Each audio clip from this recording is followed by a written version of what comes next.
A very warm welcome to our second episode of This is Surgery. I'm Victoria Hatcher, VP Commercial. I'm Richard Carter, CTO. And we're really excited for our second episode today. We're coming directly from our London office. For those of you who don't know, we have hubs in the US, in the Middle East, and here in the UK. So you're coming from one of our beating hearts of Proximie. We're delighted to have an amazing guest today, Mr. Ryan Kerstein. So without further ado, let's jump into the interview.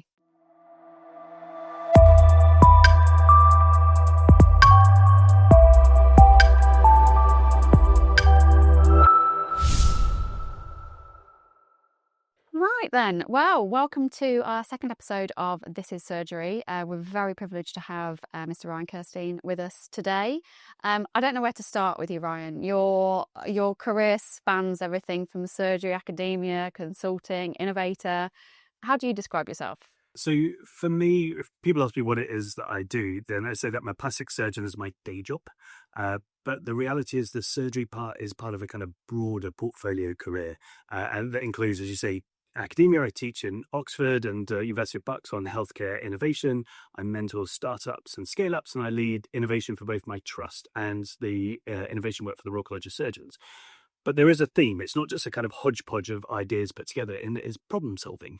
So be it from the clinical point of view, a patient comes with a problem, and it's all about trying to identify the best solution for that patient at that time. And the same with how do you get the best technology into a hospital? There are always problems along the way, and I really enjoy that problem solving, not just accepting that things are as they are, to go, well, actually, there is a way we can get around this. And the same with startups. So all of that is just about problem solving, and I just really like bringing that all together in the different parts of my career.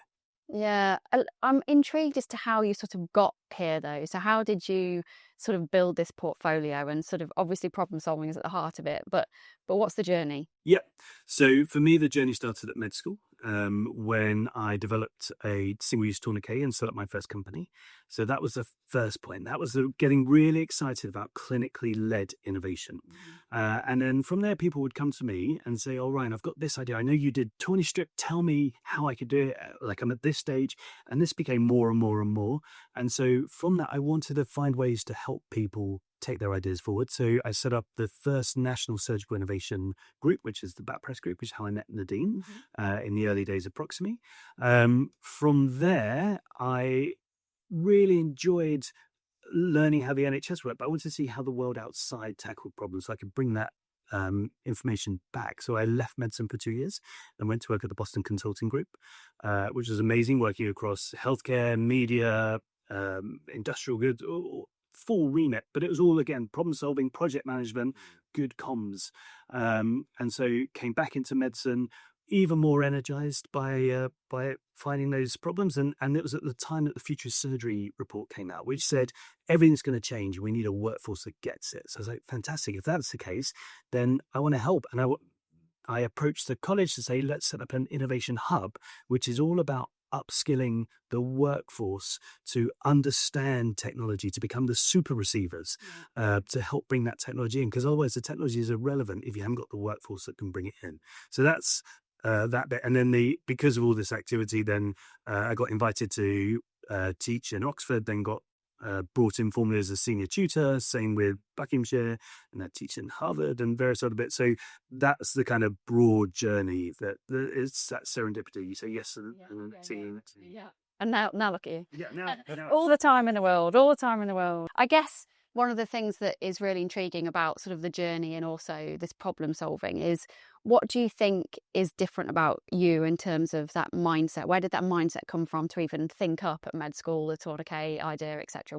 Where was that? So the first point I really understood healthcare problem solving was as a med student. And so it was a very practical thing. As a student, you're told, please go and take blood from this patient or put a cannula in this person. And you'd either use a dirty reusable tourniquet, or at the time, and bear in mind this was 2003, 2004, it was a rubber glove that we'd take off the wall and tie around a patient. And while a lot of people would have just shrugged and gone, well, it is what it is, it's the NHS. Like, no, there has to be a better way of doing this. So it was that drive to go, there must be something better than what we're doing. Myself and my flatmate started to sketch ideas. We interviewed nurses, doctors, phlebotomists, say, well, actually, what do you like about what we currently use and what could be better? And slowly, Tawny Strip came about, and Tawny Strip's been now used 75 million times internationally. And it's just that kind of, well, actually, we spotted a local problem, but the reality is that the problems that I see in Bucks or any of my hostels through training are the same that happen in London, in Edinburgh, in Washington, in Paris. Like, the reality is that Western healthcare sees the same problem. So if you spot a local problem and come up with a good solution, that's potentially a global solution.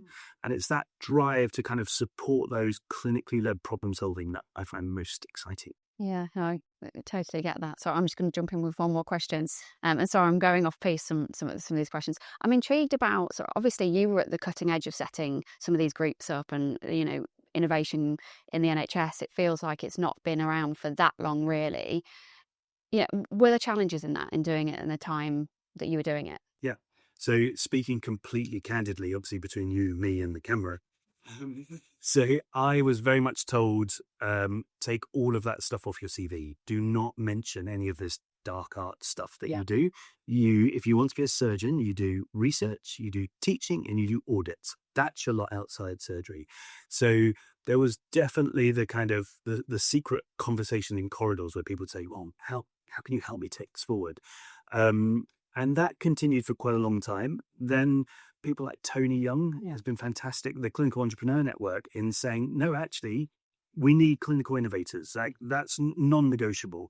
And so that has improved the awareness of these things. And then, as I said, things like the Topple Report and the Future of Surgery, when we need people that understand this. And so the mindset is shifting. But yeah, in the early days, it was very much seen as a kind of a negative thing, that is something that it's the dark side and don't talk about it. Nadine often talks about that journey, her own journey, and that sort of being left out of the room, really, with ideas like Proximie, whereas sort of now look at it. Yeah, exactly. It's crazy. And when you look at the 10-year report now, which has got technology on almost every single page, well, how are you expecting you're going to get technologists inside unless you go, well, this is a thing? Yeah, exactly.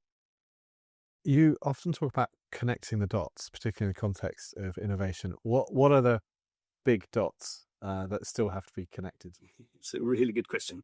So for me, ABCD, always be connecting dots, it's not just a mantra, it's literally how my brain works. I think it's a dyslexia thing that I'm really good at kind of spotting how one problem may match with a solution that's completely in a different world.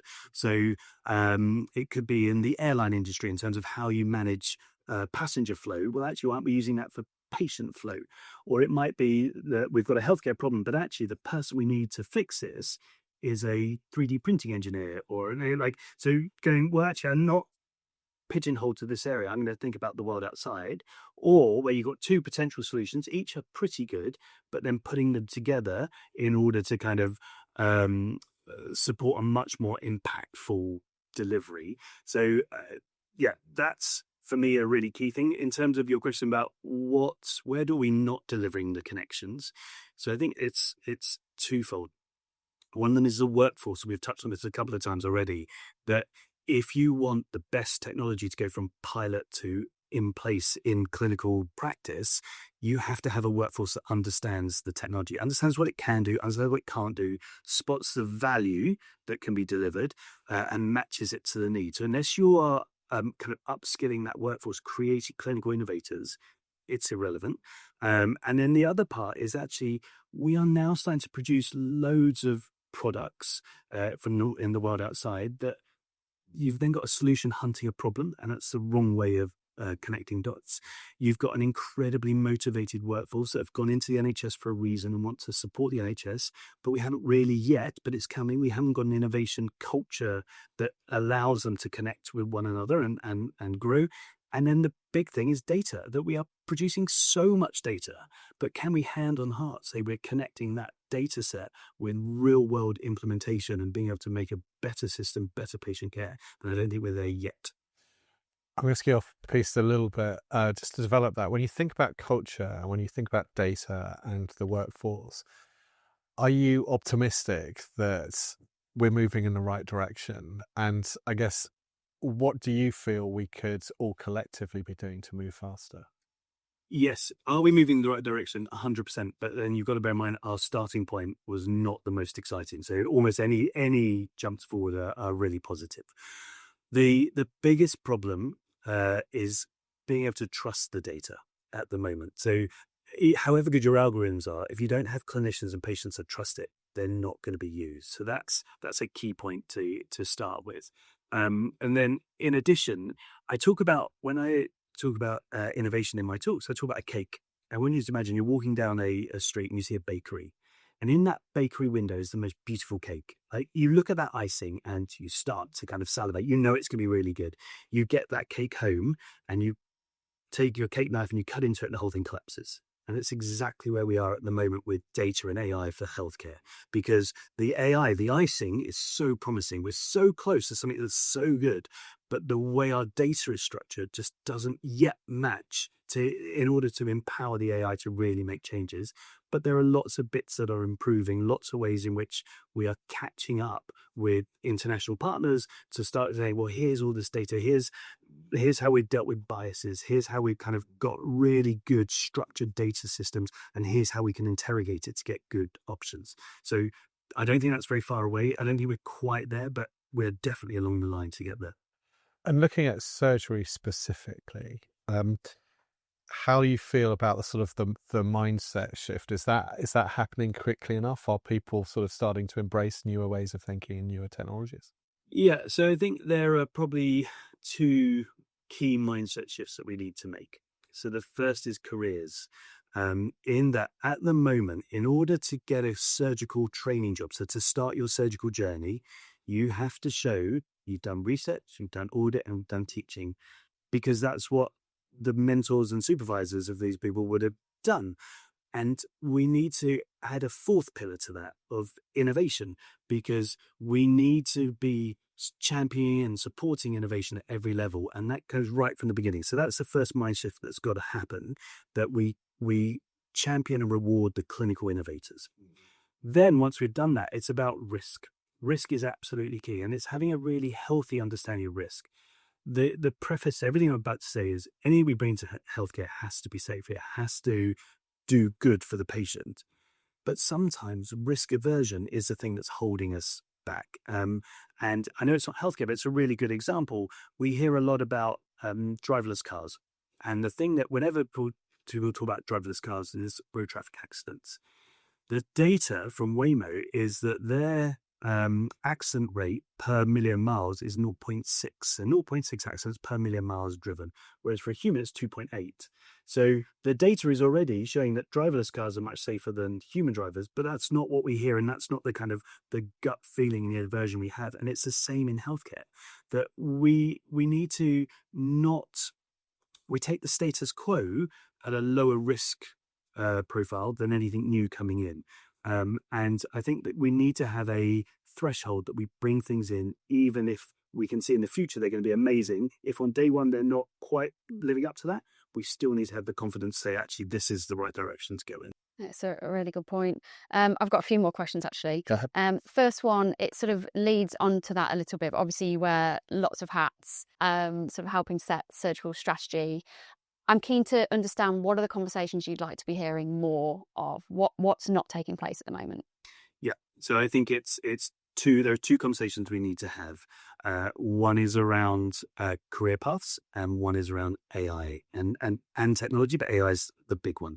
In career paths, we've touched on this quite a few times, and I don't apologize for repeating this, because I can't stress how much I believe in this, that we need to have an established pillar. We have the clinical academic career path, where right from med school onwards, we know how to train future research experts. We have the clinical teacher pathway. Again, we train people, teaching the teachers, training the trainers, and all these other skills. And the same with management. What we don't yet have is that career path from med school onwards that says, this is the technology that's going to impact how you deliver healthcare. What do we need to teach you at med school? Because just on the side, the people starting med school now won't finish till 2030s. They won't become consultants till 2040s. are we really saying that we need to be delivering the same med school education that I had, that Nadine had? That's just not right. So we need to be training our med students correctly. And then through that journey, those that are interested in technology, well, actually, how do we teach them about project management? How do we teach them about change management? How do we teach them about regulation? So by the time they get to my stage, they can be those clinical leaders in the trust. So that's absolutely number one. Can I ask you one Of question course. on that? So just if people are watching now who are at that stage, what would be, and that doesn't exist for them, Yeah. so where do they go? What's the route for them? What would be your advice? Absolutely. So come and see us at the Royal College of Surgeons iHub, the Innovation Hub. If you go to the college website, you can go to the page. We run various events. We're about to launch a National Surgical Innovation Fellowship later this month in partnership with LIHE, the London Institute of Healthcare Engineering, and Rose Trees.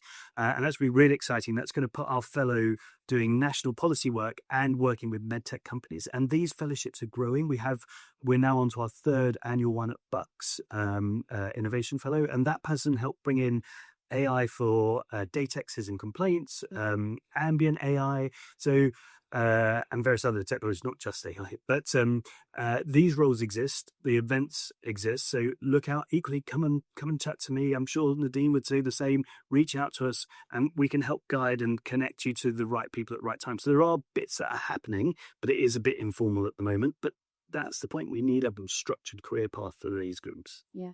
Sorry, I cut you off. No, that's right. Second one. The second one is AI. That everyone's talking about AI, but they're not really engaging properly in how impactful it is going to change everything we do, not just in surgery or in healthcare, across life. So I use it now for all my academic work. I kind of have a conversation backwards and forwards with various different platforms. I use it to create bedtime stories for my boys. And the reality is that people that are using this technology at home will be bringing it into work. So we need a really sensible way in which we are adopting this. We're accepting what it can and can't do. And we have safe sandboxes or whatever it would be in order to support the kind of safe adoption into healthcare, because it is coming and we need to not put our head in the sand. And there's huge potential with it, as well as the risks and pitfalls. Yeah, you spoke earlier on around sort of data, accuracy of data. You've obviously spoken about AI. I'm keen to know where are some good examples? Like what's being done at the moment? You can mention other companies as well, but that's absolutely fine. There are other companies. Yeah. What? So some really good examples. Ambient AI that, whilst I've not seen one company particularly better than others when it comes to clinic ambient AI, actually just having that ability to have something listening on conversation. Surgery is all about connection. Like the kind of cutting and stitching is one part, but it's about that connection between me as a surgeon and a patient, and through some really hard times for the patient. And what you don't want as a patient is, while somebody's telling you you've got cancer or you've got to have this complex operation, they're staring at a screen, typing at the same time. But equally, you don't want to have had an entire consultation and you've got to go around and go, what was it I said? So that ability to have an AI system that is listening in the background, transcribing everything said, kind of coming up with a jobs list, even one day kind of actioning those jobs as well, to say, well, I can have a proper one-to-one conversation, making good eye contact and so on, that's phenomenal to me. And I think research, I think the other areas that we haven't even started to touch on research and the role that AI is going to play in that, because at the moment it's doing lots of accelerating what we currently do, but actually, where are we going with it? The idea that you can have kind of, instead of snapshot systematic reviews where you look at evidence, you just have this continual living review that's picking up all the new data. I'm in clinic with a patient, and it knows the details of that patient through the history or the digital twin or whatever it would be. And it can start to build up, actually, here's me looking through all the research that's out there. This could be the things you look at. Just so potentially powerful, as long as we don't just take the low-hanging fruit of making it right out grant applications or whatever it would be, Which is happening. Is happening. But yeah. And on that, what do you think, or what are you finding sort of patient appetite is? Because it's one thing for sort of innovative surgeons to be, or medical professionals to be excited about the idea of scribes listening, etc. How do you think sort of the broader patient population will take that on? I'm going to be honest that we involve patients in all of the innovation stuff we do at Bucks, and I've never had a patient to say no to any of these things. I think because AI and other technologies people are using in the world outside, and there's inherent trust that patients think, well, if it's being pitched by my doctor, they must have already done some of those checks behind.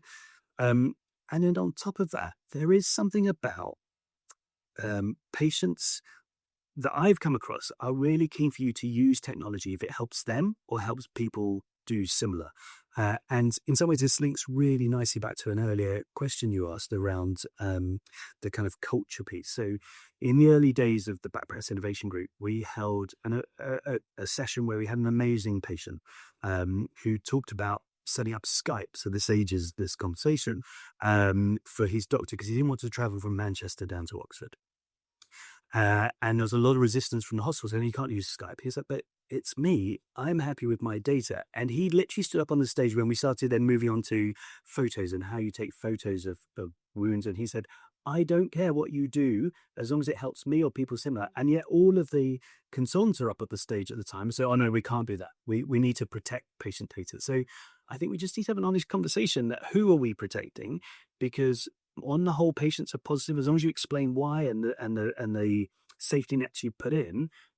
We can't use patient safety as the reason not to do anything because actually patients, from what I've seen, are keen to explore. And what exactly you're protecting in that sense, Yes, right? exactly right. Yeah, makes sense. I'm curious, just to follow on that, where do you think the clinician hesitancy around that comes from? Because it's so starkly different. I think we feel like we are the safety gatekeepers, that we have a huge set of responsibility, and that's both kind of subtle responsibility in having a good patient doctor relationship, but also we all hold GMC numbers, and there's that kind of fear, well, if we do something wrong inadvertently, actually this may end up at the GMC or wherever it would be. And again, a really good tangible example that we have an AI system that's doing some work for us in the trust, but we have a human in the loop, to use the kind of technical jargon, that reviews the AI's decision and alters it. We've found that the number of times that the human steps in and goes, I don't agree with the AI, reverses a decision, it then gets put back again. And that's probably because the human has a GMC number and the AI doesn't. So the AI is just looking black and white to go, well, these are my parameters. This is what I've been trained on. Here's my answer. Whereas the human saying, yeah, well, but there's a worry and I don't want to miss something. So therefore, I'm going to ignore that and put that back in again. So we've mentioned data, and particularly think about the OR and accurate data about what happens in the OR. What's your experience of getting hold of really reliable data about what happens, and what difference do you feel accurate data might make? With all these things, having really good data is the only way that you're going to improve. The adage when it comes to AI of rubbish in and rubbish out is key. That unless we're collecting high quality data, we can't have the kind of insights that are needed to change our process flows, to change how we do things, and to get better. I'm going to be honest, to date, our data collection interoperatively is not amazing. It often relies on individual people going to a computer and clicking particular points. So having a more accurate data capture each of those points could be incredibly powerful, both in the live situation, but then also when we look back retrospectively and start to do comparisons between actually why is that theatre slower or why is that a later start. If you have real data that's backing that up, then you can have much more powerful impact. I think the other thing to say when it comes to the OR and OR efficiency, the key is that the OR part is a part of the puzzle, that actually you need to understand the whole journey and be able to collect data at every point along that journey in order to really move the needle in terms of how do you make surgery more effective, more efficient. And so having good data at every point of that way is what's required to really move the needle. So just to wrap things up, and we do always ask every guest this question, what does surgery mean to you? Surgery to me is that connection. It's not, as I said before, it's not about the cutting and stitching. It's about having that connection, having that trust between doctor and patient and doctor, that where they have a problem and my experience is what they've come for in order to deliver something to them. Where I think technology is going to change, that whilst we have got exciting stuff coming through like robotics, and we've spoken about AI lots and extended realities, all of that should be the kind of support to ensure that we have as good a human connection, because that's really what all of medicine's about, as possible. And we spoke about the ambient AI and how that's allowing us to have a proper conversation. And throughout all of surgery, right from patient information before they even come to see you, to post-op follow-up, to research and teaching, all of that is all about connection. So if we can use the technology to support that connection and allow us to have a better experience, then that can only be a positive future in terms of where we're going surgically. Thank you very much. Oh, thank you, Ryan. It's been a joy. ABCD, always be connecting dots, is going to be in my mind for sure. Thank you. Really appreciate it. Thank you for watching our second episode of This is Surgery. I've been Victoria. I've been Richard. Goodbye. Goodbye.